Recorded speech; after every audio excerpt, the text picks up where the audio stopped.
ಜಿಲ್ಲೆಯ ಹಳ್ಳಿಗೂ ಹೋಗಿ ಗ್ರಾಮ ಪಂಚಾಯತ್ ಮಟ್ಟದಲ್ಲಿ ಗ್ರಾಮ ಸಭೆಗಳನ್ನ ಮಾಡಿ ಫಲಾನುಭವಿಗಳಿಗೆ ಗ್ಯಾರಂಟಿ ಯೋಜನೆಗಳ ಬಗ್ಗೆ ಮಾಹಿತಿ ನೀಡಬೇಕು.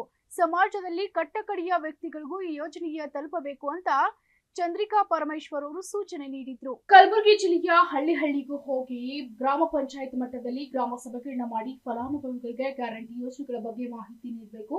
ಸಮಾಜದ ಕಟ್ಟಕಡೆಯ ವ್ಯಕ್ತಿಗಳಿಗೂ ಯೋಜನೆ ತಲುಪಬೇಕು ಅಂತ ಜಿಲ್ಲಾ ಗ್ಯಾರಂಟಿ ಯೋಜನೆಗಳ ಅನುಷ್ಠಾನ ಪ್ರಾಧಿಕಾರದ ಅಧ್ಯಕ್ಷೆ ಚಂದ್ರಿಕಾ ಪರಮೇಶ್ವರ್ ಸೂಚನೆ ನೀಡಿದ್ರು.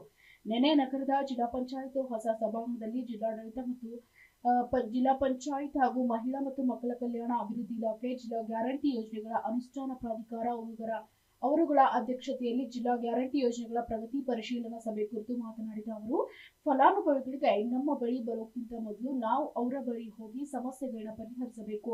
ತಾಲೂಕು ಮತ್ತು ಗ್ರಾಮೀಣ ಮಟ್ಟದಲ್ಲಿ ಅಂಗನವಾಡಿ ಕಾರ್ಯಕರ್ತೆಯರು ಮಹಿಳೆಯರಿಗೆ ಪಂಚ ಗ್ಯಾರಂಟಿ ಯೋಜನೆಗಳ ಕುರಿತು ಮಾಹಿತಿ ನೀಡಬೇಕಂತ ಅಧಿಕಾರಿಗಳಿಗೆ ತಿಳಿಸಿದ್ರು. ಗೃಹಲಕ್ಷ್ಮಿ ಯೋಜನೆಗಳ ಬಗ್ಗೆ ಹಲವಾರು ಗೊಂದಲಗಳಿವೆ. ಮುಂದಿನ ದಿನಗಳಲ್ಲಿ ಈ ಗೊಂದಲಗಳು ಬಗೆಹರಿದೇ ಇದ್ದಲ್ಲಿ ನಿಮ್ಮ ಮೇಲೆ ಕಟ್ಟುನಿಟ್ಟಿನ ಕ್ರಮ ಕೈಗೊಳ್ಳಬೇಕಾಗುತ್ತೆ. ಯೋಜನೆಗಳ ಸಂಪೂರ್ಣ ಮಾಹಿತಿ ತೆಗೆದುಕೊಂಡು ಸಭೆಗೆ ಹಾಜರಾಗಬೇಕು ಅಂತ ಅಧಿಕಾರಿಗಳಿಗೆ ಕಟ್ಟುನಿಟ್ಟಿನ ಸೂಚನೆ ನೀಡಿದ್ರು. Bureau report, SSV news, Kalaburagi.